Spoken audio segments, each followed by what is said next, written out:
Attention, vous écoutez un programme audioactif. Oh, touching! Jack Miller nudging him wide as well. Contact! Miller and Mir! Side to side! They bash into each other! The checkered flag is out! It's Zarco versus Martin for second, but the race winner tonight! No questions about it!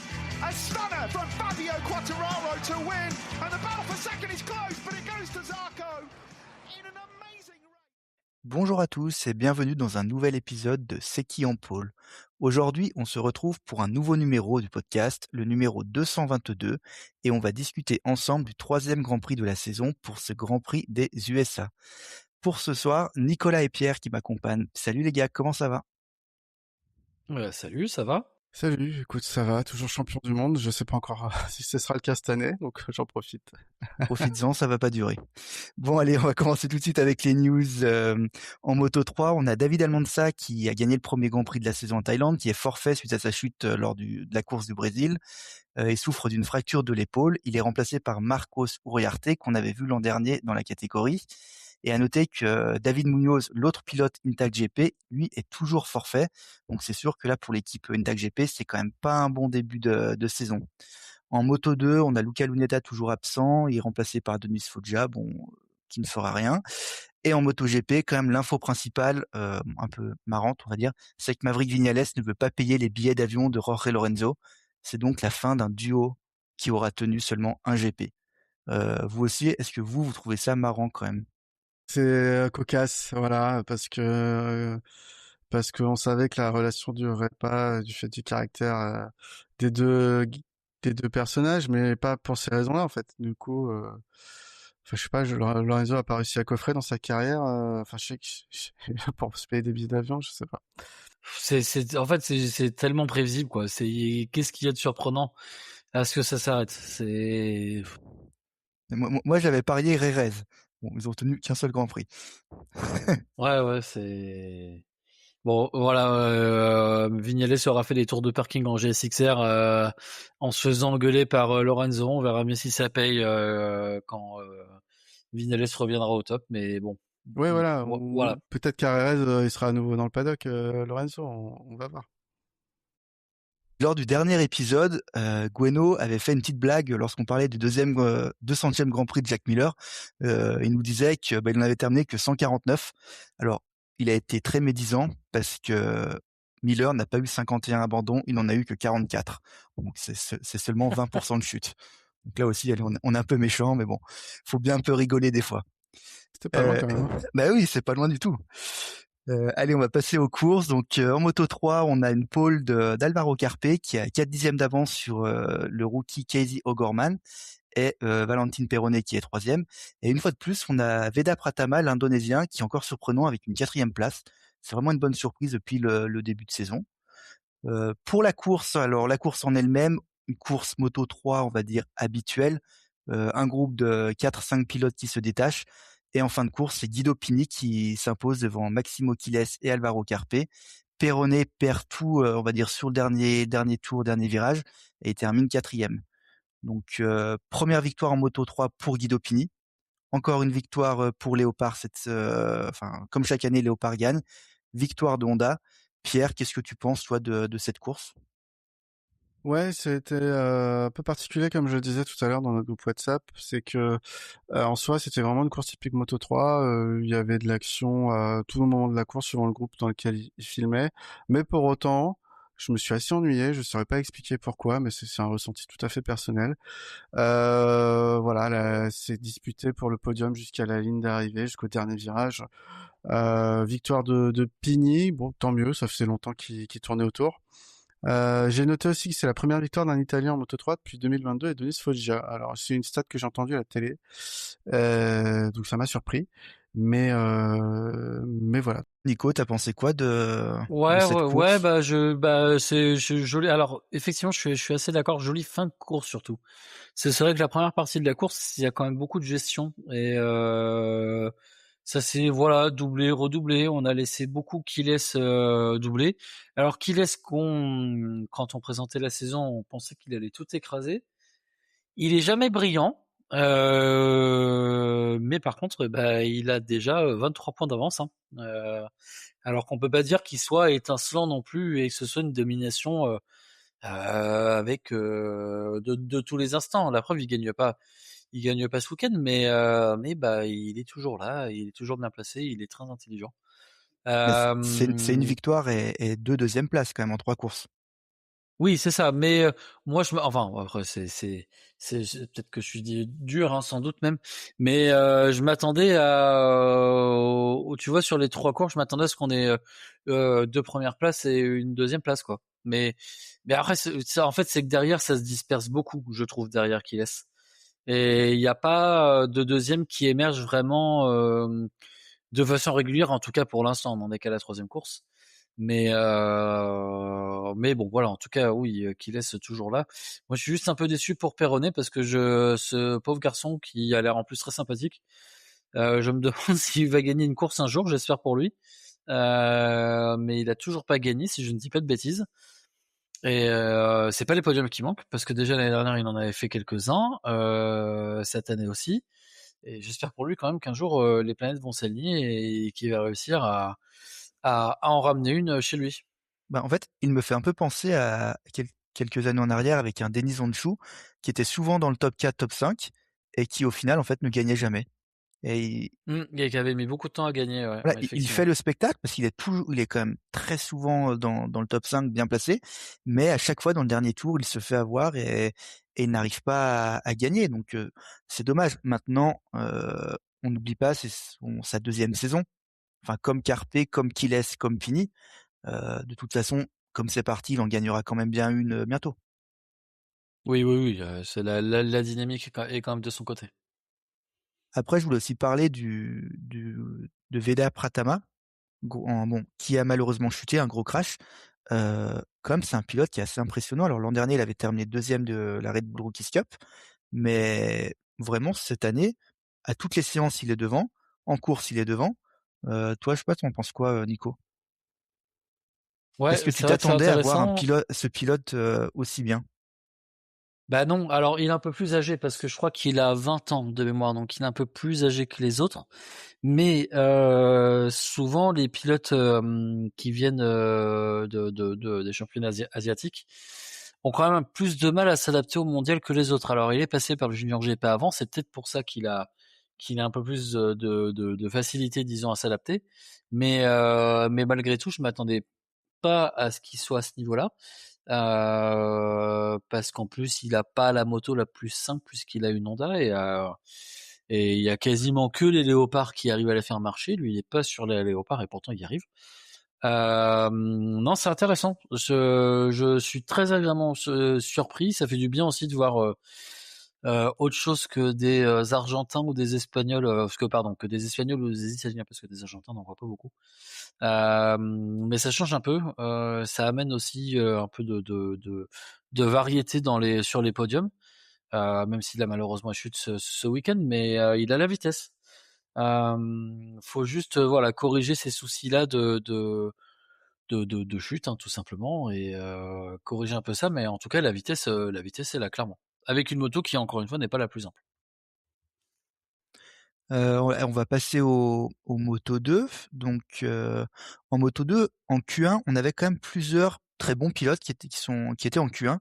Donc, on a Olgado qui fait le meilleur chrono, donc qui passe en Q2, avec André Piqueras, Alex Escrid et Aaron Canet. Et dans les pilotes qui se sont ratés, notons que Denis Onchou, il part 26e et José Antonio Rueda, dernier. En Q2, on a le meilleur chrono qui est pour David Alonso.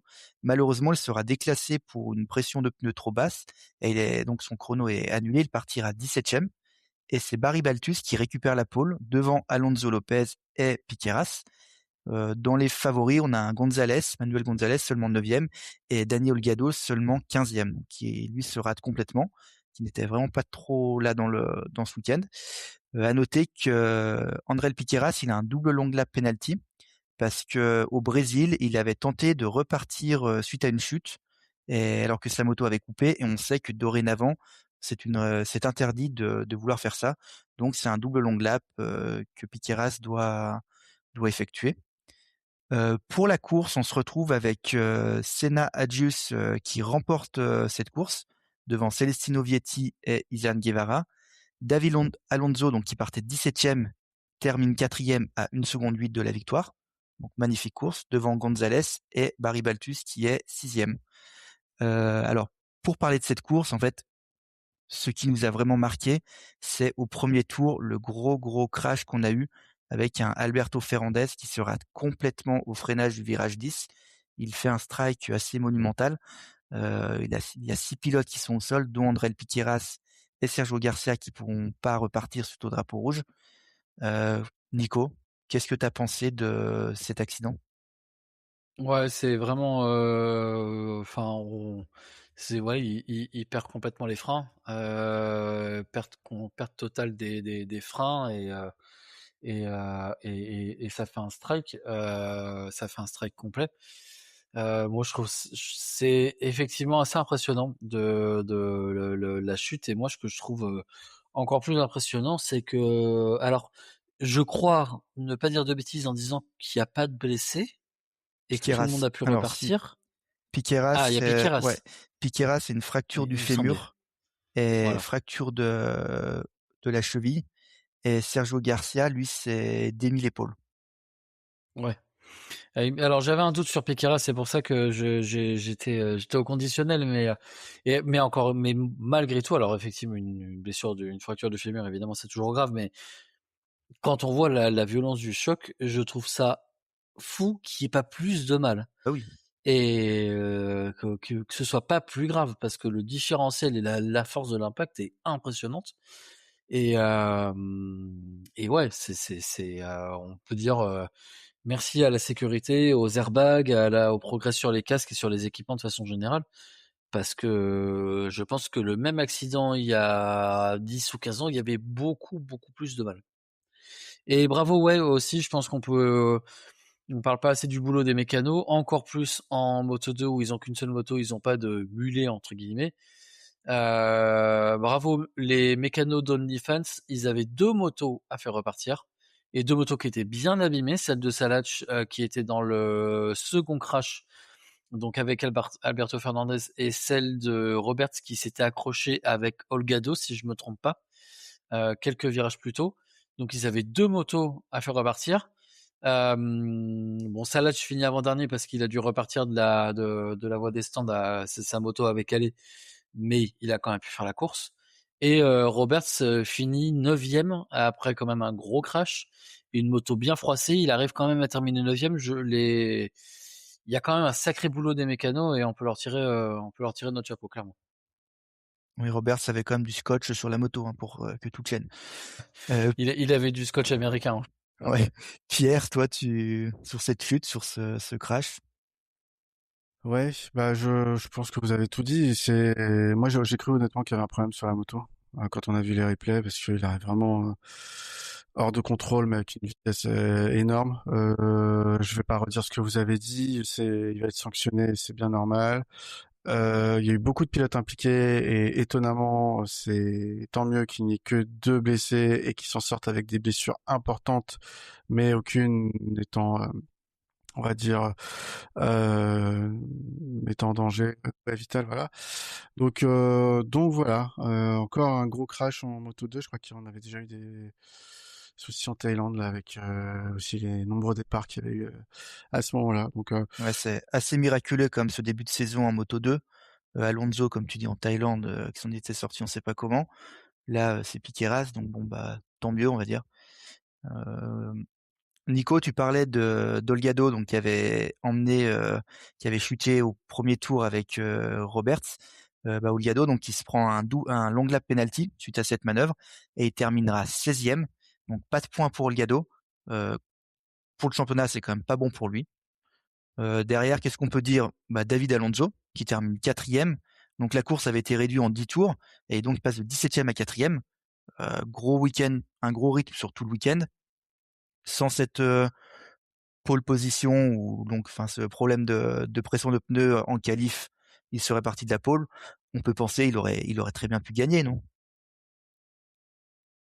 Pour moi, je sais pas si vous êtes d'accord avec ça, mais pour moi en Moto 2 c'est l'homme du week-end, hein, clairement. Il a eu un très gros rythme sur toutes les séances.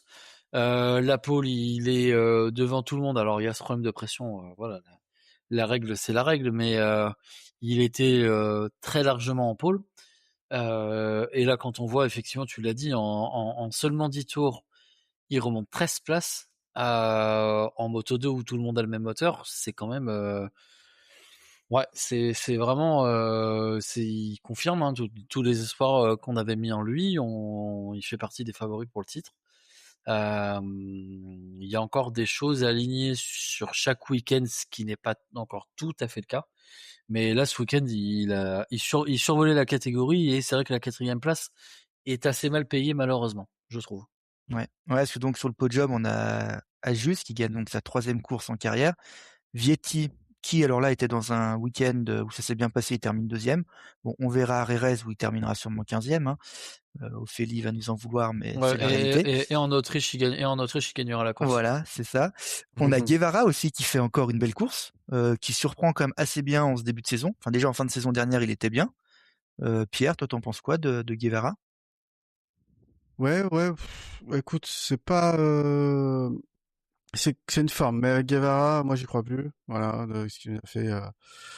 Voilà, et j'ai peur qu'il soit instable et qu'à un moment donné, voilà, ses résultats disparaissent comme par magie. Ouais, je suis Donc tant mieux un peu pour lui. d'accord. Un peu d'accord avec toi. C'est solide jusqu'à ce moment-là, deuxième du championnat. Qu'il continue comme ça, mais j'attends de voir avant de dire ouais, c'est un sérieux prétendant au titre. On peut noter aussi Eskrig avec la Forward qui est encore dans le top 10, donc ça c'est pas mal. Et surtout, je voulais revenir sur sur Barry Baltus qui se prend une pénalité après le premier départ parce qu'il change un peu trop de ligne, il part un peu sur la gauche. Il touche quasiment Alonso Lopez, mais bon, il ne touche pas et ensuite il revient sur sa ligne. Qu'est-ce que vous avez pensé de cette pénalité? Parce que moi je trouve que c'est vachement dur, enfin de le pénaliser pour ça. Il fait rien de mal. Il touche pas, enfin il ne gêne pas d'autres pilotes. Enfin je sais pas, toi Nico, t'en penses quoi? Ah, je suis partagé. À la fois, je trouve ça un peu dur. Et en fait, mais après, c'est pas complètement immérité parce qu'en fait, il arrive progressivement sur la gauche et quand il voit qu'il est en train de se faire de se faire dépasser, il remet un coup de guidon pour se rabattre d'un seul coup. Et je pense que c'est surtout ça qui a été sanctionné. Et mais pas forcément le fait d'arriver progressivement parce que là, effectivement, le pilote, alors je sais plus qui était le pilote en train de le dépasser. Mais l'autre pilote a le temps de le voir venir. Mais c'est vraiment le coup soudain de guidon où il se rabat fort d'un seul coup. Et je pense que c'est ça qui a été sanctionné. C'est pas complètement immérité, mais voilà, j'ai l'impression, là, on parle effectivement on parlait tout à l'heure de cette grosse chute là au départ et que c'était un miracle qu'il n'y ait pas eu plus de blessés que ça pour l'instant en Moto 2. Là, la manœuvre de Baltus, il y a eu quelque chose de très similaire en Moto 3. Voilà, je sais pas ce que vous en pensez. Moi, j'ai l'impression que les pilotes sont, peut-être que c'est parce que c'est le début de saison, mais ils sont assez agressifs, je Ouais, trouve, non mais je suis en d'accord. Moto 3 et en Moto 2. Je suis d'accord, on est quand même passé pas loin de drame. Enfin je trouve, ouais, des grosses chutes et des gros cartons quand même. Donc, ouais, autant sur la première pénalité de l'année, par exemple, avec Marquez, là, ça, je trouvais ça exagéré. Et peut-être un peu réagi trop rapidement, trop à chaud. Là, j'ai l'impression qu'en Moto 3, en Moto 2, il y a peut-être un peu trop d'excitation et d'énervement. Et peut-être que la direction de course dit qu'il faut cadrer les choses et calmer un peu tout ça. Bon. On est d'accord. Au classement du championnat rapidement, donc on a Gonzalez qui est en tête avec 39 points et demi. Ensuite, on a Guevara, Holgado, Vietti qui suivent en 6 points, qui ça se tient tout en 6 points. Et un peu derrière, on a Munoz, Agius, Alonso et Eskrig qui sont aussi une quinzaine de points derrière. Donc là, tout est très serré parce qu'on a quand même 8 pilotes qui se tiennent en 15 points. Donc là, autant en Moto 3, on a déjà un peu des petits écarts, autant là en Moto 2, tout est très serré. On va passer au MotoGP avec dès le vendredi un forfait, celui de Maverick Viñales, Il a fait seulement la première séance du vendredi matin. Il doit se faire opérer de l'épaule pour enlever une vis suite à sa fracture de l'an dernier. Bon, c'est toujours difficile pour lui. En qualif, on a Aldeguer et Mir qui passent en Q2. Raúl Fernandez, on va dire, c'est la seule surprise parce qu'il n'est pas en Q2 avec son Aprilia. Mais sinon, pas de grosse surprise en qualif. En Q2, donc la pole, elle est pour Fabio Di Gianantonio devant Marco Bezzecchi, Pedro Acosta. On a une petite surprise quand même pour moi avec Bagnaia qui termine 4e devant Joan Mir et Marc Marquez qui est seulement 6e sur un circuit qui pourtant lui a toujours réussi. Notons toutefois que Bezzecchi il prend 2 places de pénalité donc il partira 4e. Marini également prend 2 places de pénalité et termine 11e. Alors que Marquez qui lui avait gêné Bastianini ne prend aucune pénalité. Bon, tant mieux pour lui, là aussi un peu des fois c'est un peu difficile à comprendre. Pour la partie la course sprint, on a un retour, celui de Jorge Martin qui s'impose devant Bagnaia et Pedro Acosta. Alors Acosta, il va être disqualifié, enfin il va perdre sa position et déclassé en 8e position suite à une pression de pneus qui est trop basse. C'est donc Bastianini qui monte sur le podium. Marquez chute dès le premier tour en voulant doubler Di Gianantonio. Les 2 pilotes finissent par terre. Marquez prendra un long lap pour la course du dimanche. Et puis on a aussi Marco Bezzecchi qui chute à 3 tours de la fin alors qu'il avait le podium en ligne de mire. Là, c'est quand même grosse erreur de la part de Bezzecchi parce que encore une fois, il marque 0 points en sprint. Il doit quand même apprendre à marquer ces points qui peuvent être importants pour le championnat. Pierre, toi, qu'est-ce que tu as pensé de cette course sprint? Ah bah c'était une bonne course sprint, il y avait un peu tout, c'est-à-dire des pilotes qui font n'importe quoi, que ce soit Bezzecchi ou Marc Marquez par exemple, des pilotes qu'on n'attendait pas ou en mode revival comme Martin ou Pecco qui se battent pour la victoire, Pedro Acosta fidèle à lui-même, Pedro Acosta qui fait une bonne course, malheureusement il est déclassé encore une fois après le podium, donc ça c'est bizarre, mais voilà, non, c'était vraiment sympa cette petite course sprint. Voilà. Toi, Nico? Ouais, je suis assez d'accord avec Pierre. Ouais, jolie course, intéressante à regarder, avec une magnifique célébration de Martin. J'avais pas, ouais. Oui, en effet, Martin qui chute en voulant faire un wheeling. Ouais, qui repose un wheeling. Alors pour sa défense, j'ai l'impression qu'au moment où il repose, il doit reposer parce qu'il y a une bourrasque de vent qui le déstabilise. Et il repose. Alors quand on fait un wheeling, on ne repose jamais avec une roue de travers, on repose toujours la roue droite. Et il avait pas la roue droite et il est tombé. Et on en rigole, hein, mais il a de la chance parce qu'il Mais tombe oui. quand même vite. Il tombe à 200. Il aurait pu se faire mal. Et lui qui a quand même pas été épargné par les blessures, ça aurait été quand même très con de se blesser sur une chute stupide comme ça, quoi. Mais oui, non, mais là, il s'en sort très bien Euh, parce qu'en plus, bon, il a de la chance. En ouais. plus, aucun pilote ne le suit parce que là aussi, hein, ça peut Mmh. arriver. Tu chutes, t'es percuté. Non, et il tombe sur les genoux. Enfin, s'il retombe encore un peu sur l'épaule, il est capable de finir encore à l'hôpital. Ouais, complètement. Ouais. Il y a des chances comme dit Jack s'est blessé au test de pré-saison de Sepang, pas cette année mais l'année d'avant, en faisant un wheeling justement, il y a des chances que ça devienne interdit dans le futur, hein. Je sais pas pourquoi. Bah, ou qu'on leur dise, vous C'est faites pas gaffe, quoi. impossible que pas impossible que contractuellement et en vérité on envoie déjà on va pas digresser trop longtemps là-dessus, mais on a de la mémoire, à chaque fin de course on voyait des wheelings. Après les motos en plus maintenant sont plus difficiles à lever avec toutes les assistances, mais il y a 15 ou 20 ans on voyait des wheelings, Rossi faire des knack-knack, mettre les fesses sur le réservoir, voilà. Maintenant on voit plus du tout ça et il y a de bonnes chances, effectivement, je te suis là-dessus, qu'on le voit encore moins. Ça va pas engager les pilotes en tout cas à en faire quand on voit ça. Mais bon, en tout cas, quand même, on a une victoire de Jorge Martin et celle-là, enfin, c'est quand même assez surprenant. On s'y attendait pas, mais il nous prouve qu'il est quand même bien de retour et que toutes ces blessures et les blessures qui ne sont pas si vieilles, hein, parce qu'on rappelle, il avait raté les premiers tests à Sepang. Donc voilà, il est vraiment de retour. Pareil avec un Bagnaia qui termine 2e et qui se fait passer par Martin dans le dernier virage, mais Bagnaia, il a quand même mené toute la course. Donc là aussi, c'était quand même une bonne surprise. Donc c'est une course, et puis un Bastianini 3e. On a un podium qui est complètement improbable. Il y a un mois en arrière, personne n'aurait parié sur ce podium. Non, c'est sûr. Pour la course du dimanche, donc on a une victoire de Marco Bezzecchi, on va dire plus ou moins en solitaire, hein, il a encore dominé toute la course, devant Jorge Martin, et Pedro Acosta, encore une fois 4e. Di Gianantonio, il termine 4e, juste devant Marc Marquez. Bastianini 6e, Marquez termine 7e, Raúl Fernandez 8e, Marini 9e, et Pecco seulement 10e. Pecco qui a tout perdu sur les 3-4 derniers tours suite à un problème de pneu. Bon, on va y revenir ensuite, mais c'est vraiment dommage parce il a vraiment encore fait une belle course. Pour le championnat, au classement du championnat, on se retrouve avec un Marco Bezzecchi en tête avec 81 points, devant Jorge Martin 77 points.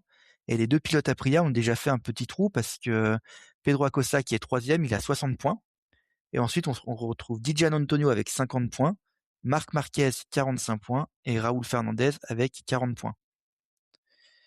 Bon, donc on va commencer en parlant peut-être de la meilleure équipe, meilleur constructeur de ce début de saison avec Aprilia. Nico, toi, qu'est-ce que tu as à dire sur Aprilia?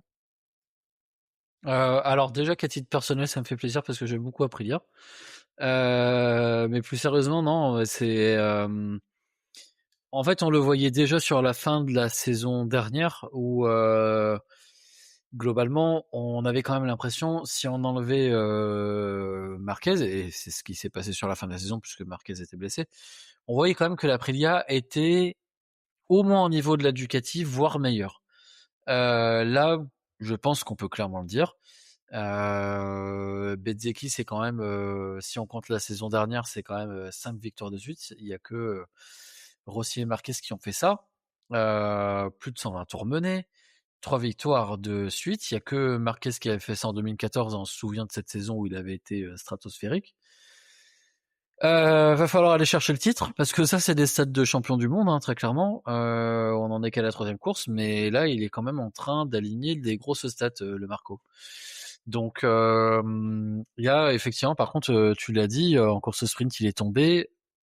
Pour moi, il laisse passer trop de points en course sprint. Et il devrait déjà avoir 20 points de plus que ce qu'il a actuellement. Il faut faire attention à ça parce que c'est ce qui a fait perdre le titre à Pecco, mine de rien. Quand il a perdu contre Martin. Hein. Pecco ou Martin, en fait, 2023-2024, qui sont pour l'un ou pour l'autre, ils ont fait pas mal de petites erreurs qui, en fait, font vite perdre 10 points, 12 points, 9 points. Et c'est là, en fait, où justement, les deux, enfin, Bezzecchi peut, à la fin, regretter. C'est ça. Il faut faire attention à ça. Hein. Attention à pas laisser passer trop de points, surtout que derrière il a un Martin qui pousse, hein, qui est solide, il est assez constant, hein, Martin, mine de rien. De façon générale, c'est quand même un pilote qui, quand il est au top, est assez constant, et là il a l'air d'être bien à 100%, donc il faut faire attention à lui. Et on peut se demander, avec un duo comme ça qui est solide, est-ce que alors on dit que Bagnaia aurait signé, on a vu, est-ce que c'est vrai ou pas, on a vu ça passer sur les réseaux que Bagnaia aurait signé pour 4 ans chez Aprilia.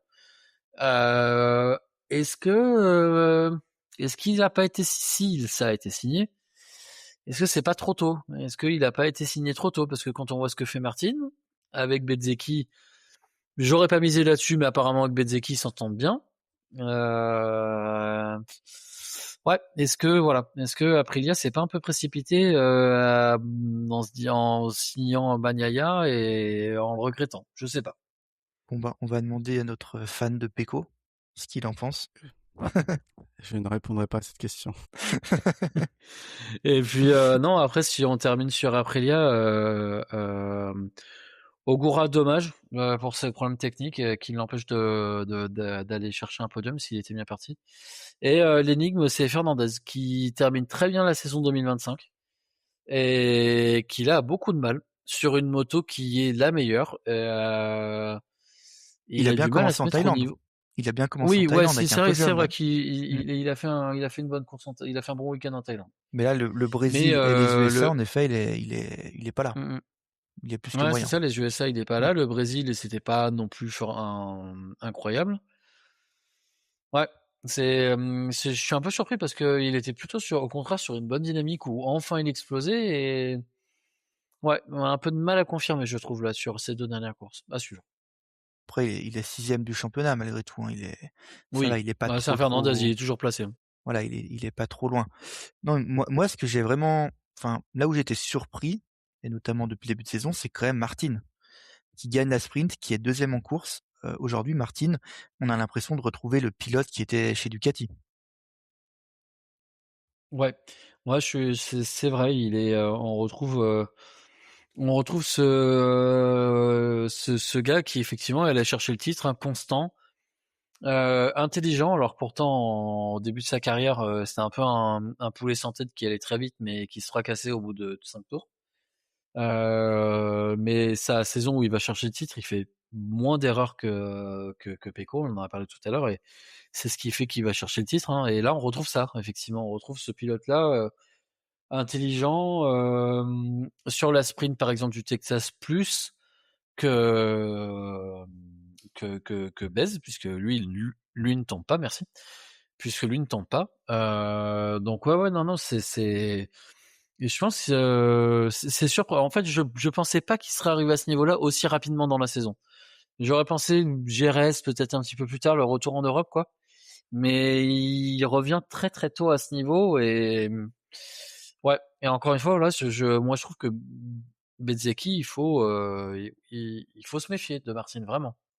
Et je pense Bah qu'il oui, le sait de toute façon. je suis d'accord parce que là, sur les 6 courses, les 3 sprints et les 3 courses du dimanche, les courses du dimanche, il termine 4e, 2e, 10e. Et en sprint, il fait 5e, 3e, 1er. Donc en fait, sa plus mauvaise place en 6 courses, c'est 5e.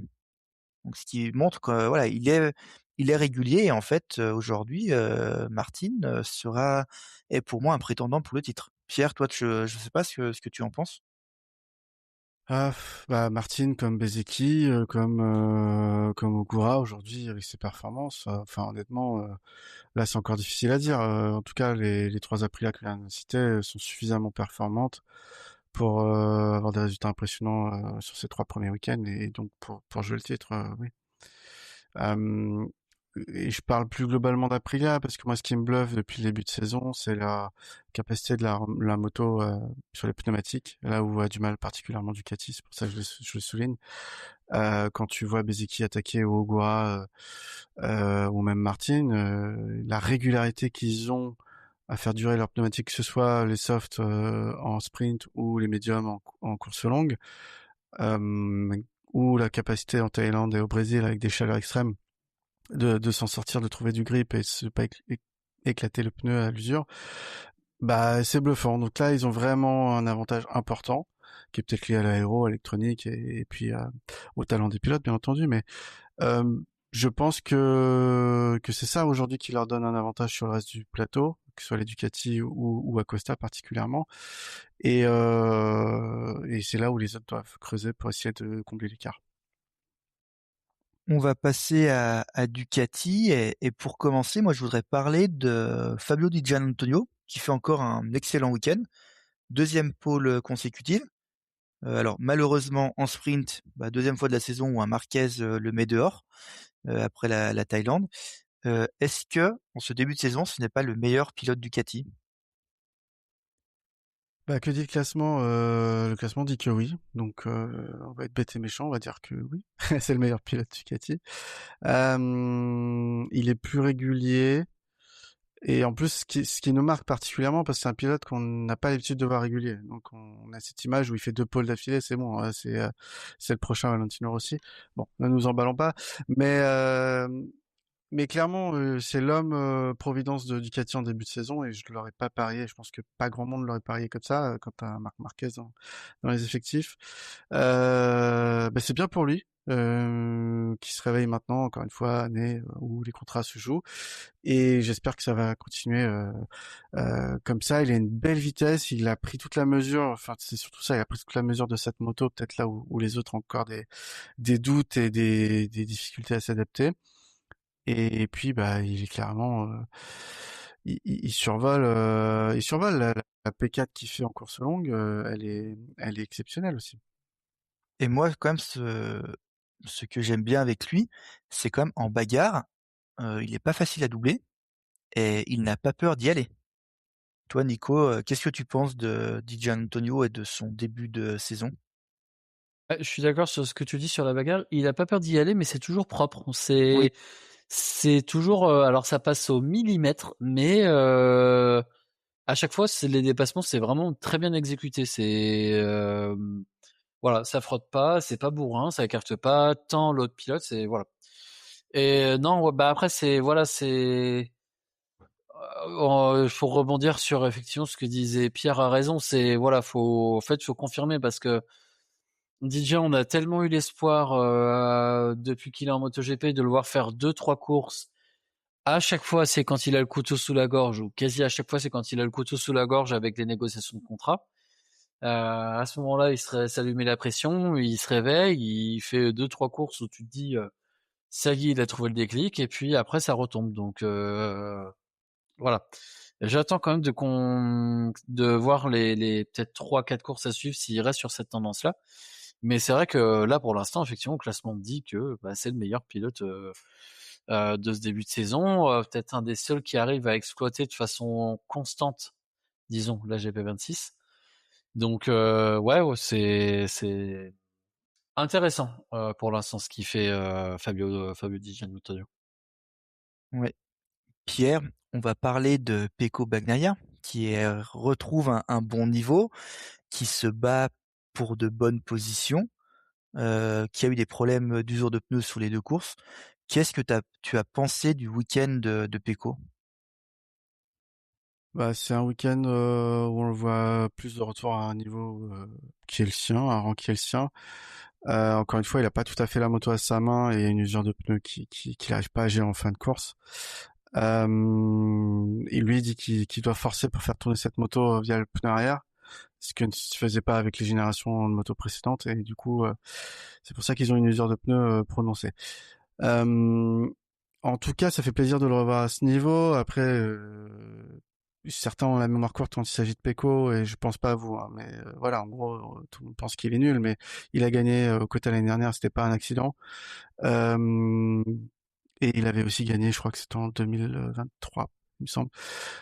Donc c'est un circuit qui lui a toujours plu. Là, il avait des conditions de température un peu plus normales pour pouvoir rouler, et du coup, on le revoit devant. Après, c'est toujours pareil, Pecco, Rérez, peut-être qu'il sera là, mais il y a des circuits où il est moins à l'aise et tout de suite, il peut perdre beaucoup de place, comme on l'a vu depuis 1 an et demi. Ouais. Bon, pour terminer sur Ducati, on va être obligé d'ouvrir le débat Marc Marquez, qui nous fait un week-end quand même particulier. On va dire pour le circuit des Amériques, là où il a autant gagné, donc 8 victoires. Là, il était quand même un peu à côté de ses pompes, non?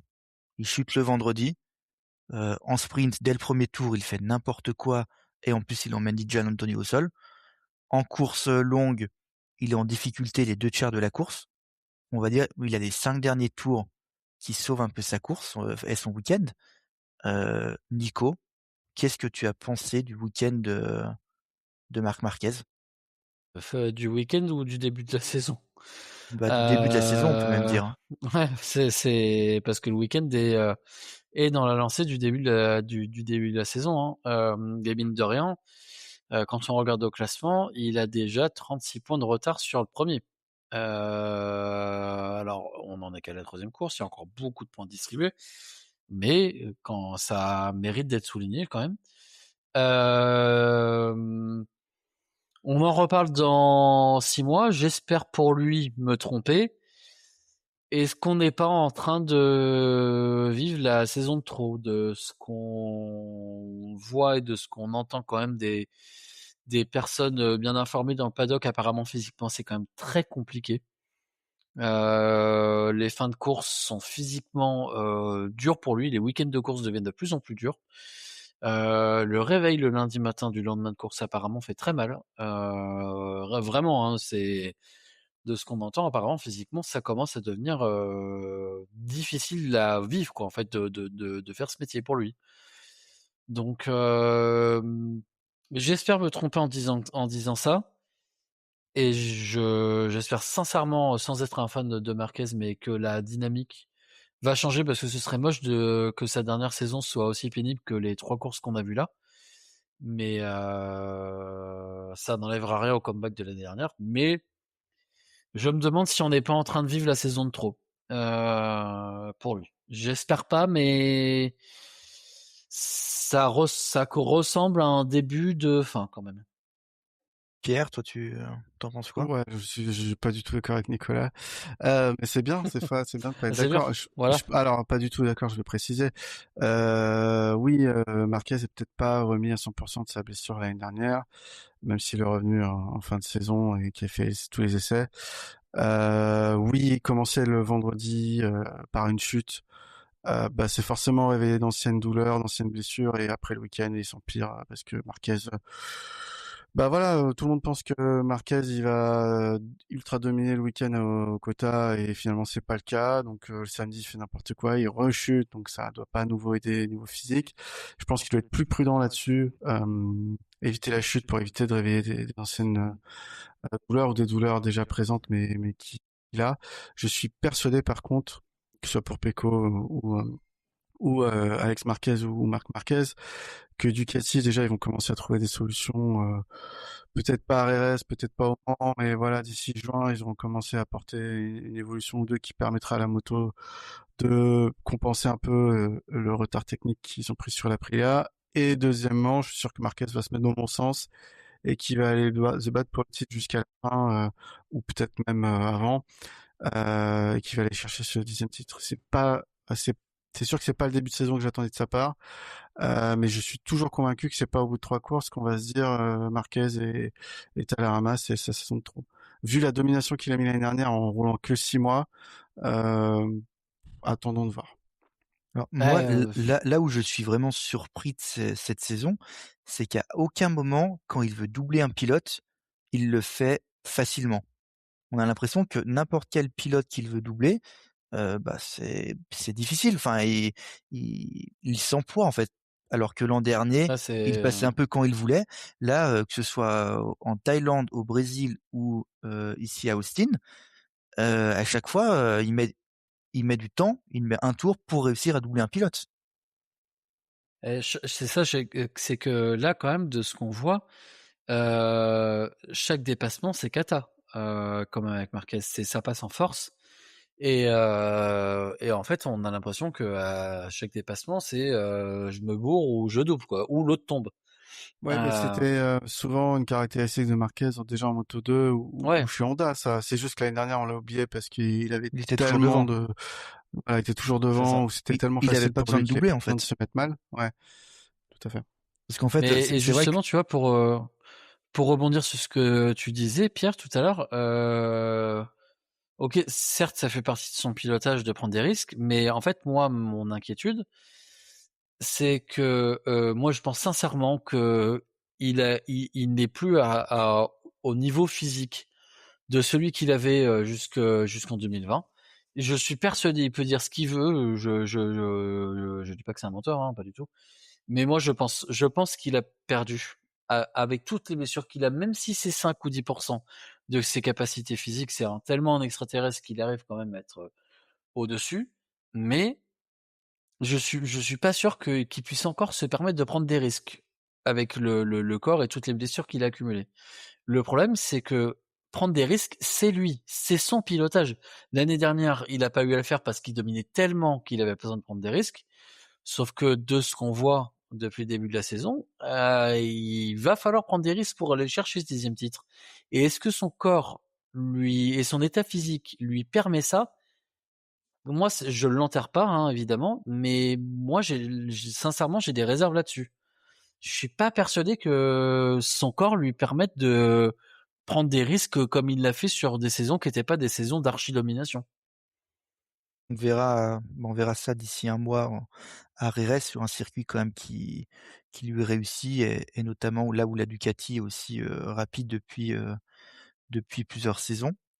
On va passer à Honda rapidement. Donc bon, Joan Mir toujours par terre.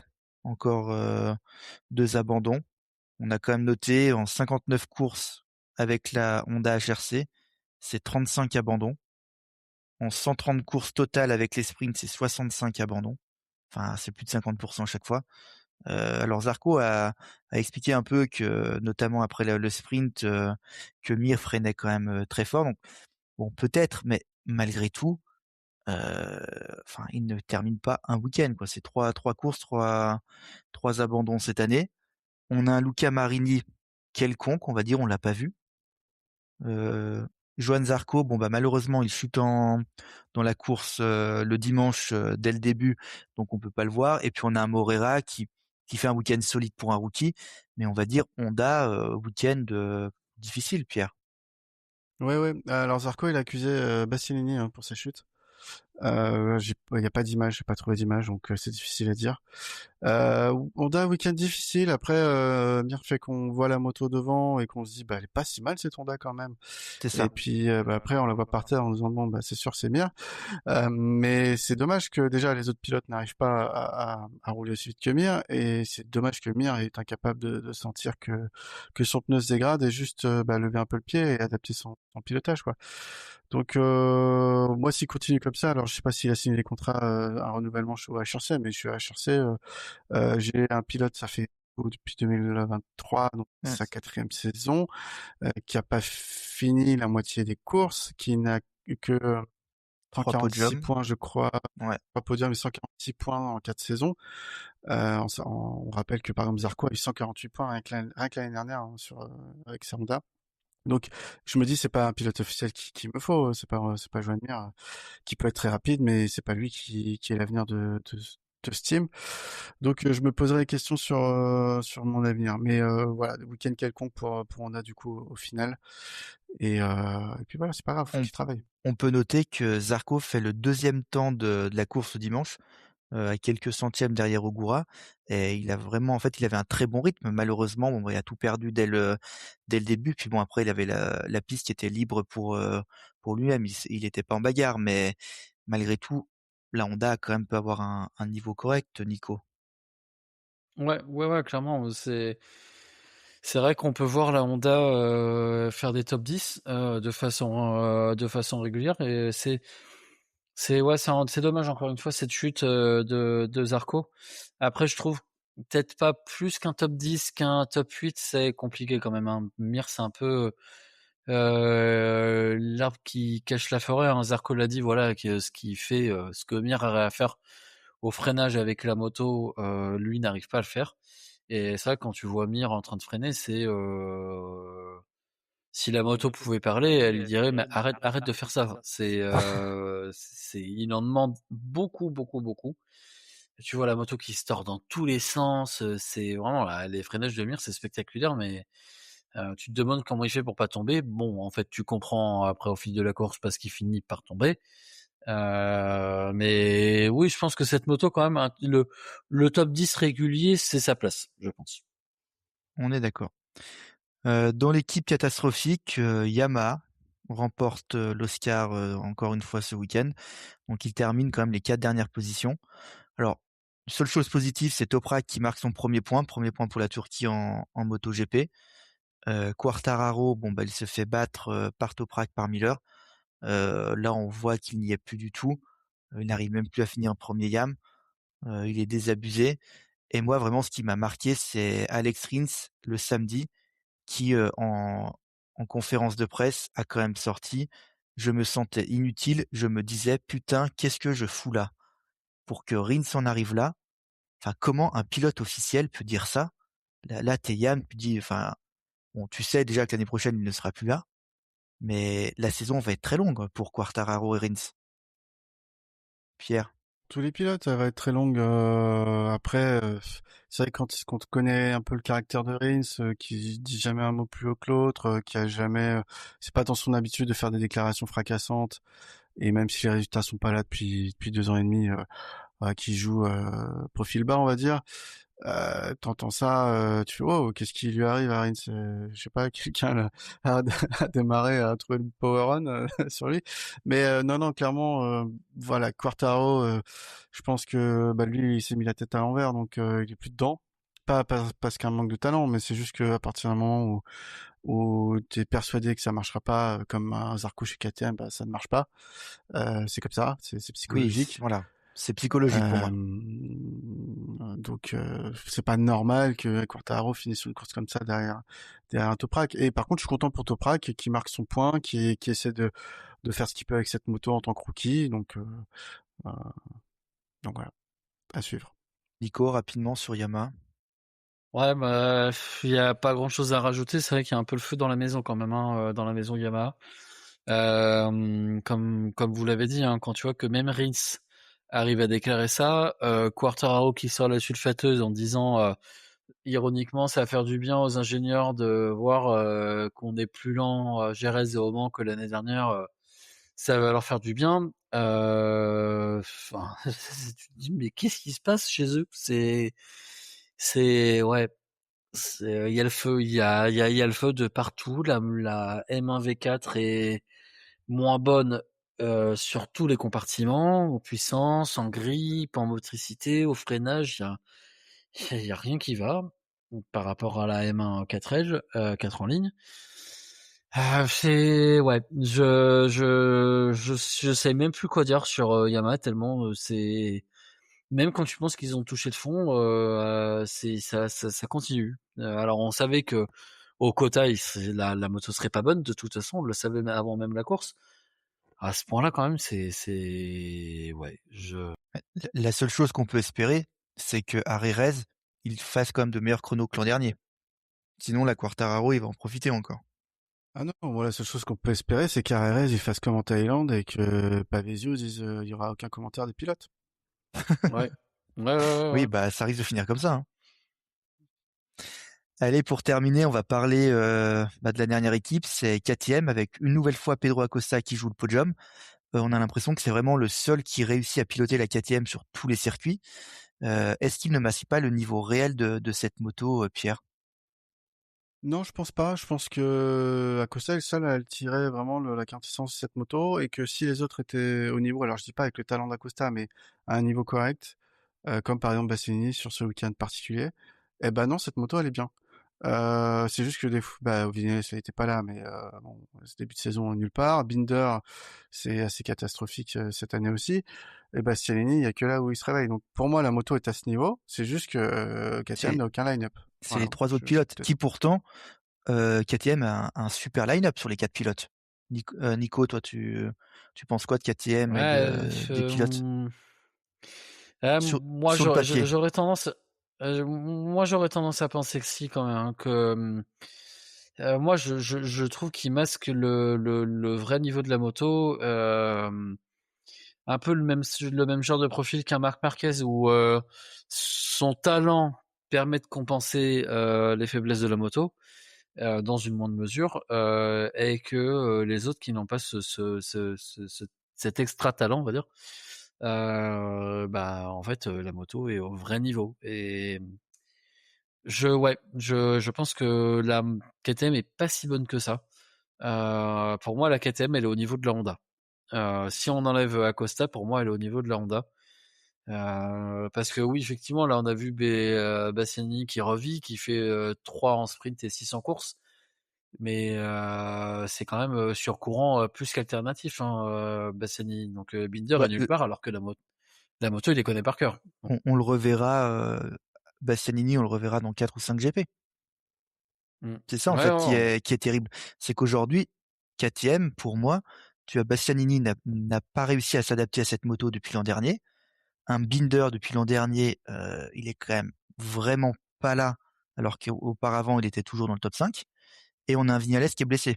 Donc sur le papier, c'est 4 super bons pilotes, mais il y en a 3 en fait qui aujourd'hui ne sont pas à leur niveau. Ouais, c'est Donc, ça. c'est Alors, difficile à est-ce dire. que ces pilotes-là, ils sont pas à leur niveau pour d'autres raisons, ou est-ce qu'ils sont pas à leur niveau à cause de la moto? Voilà, c'est là que l'arbitrage se fait, quoi, disons. Et on verra pour les prochaines courses, mais c'est vrai qu'à part Acosta, on voit pas d'autres pilotes réussir à être constants sur cette moto. Bon, bah, je pense qu'on a fait le tour de ce GP, non? Bah, nous, on va prendre un peu de repos parce que notre prochain Grand Prix MotoGP, il est à Jerez dans un mois. D'ici là, on aura un épisode spécial sur le World WCR qui a débuté la saison ce week-end du côté de Portimao. On parlera aussi de la nouvelle catégorie Sport Bike.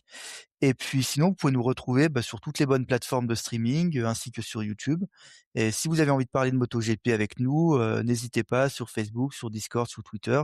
On est toujours là pour vous répondre. Et merci Nico, merci Pierre.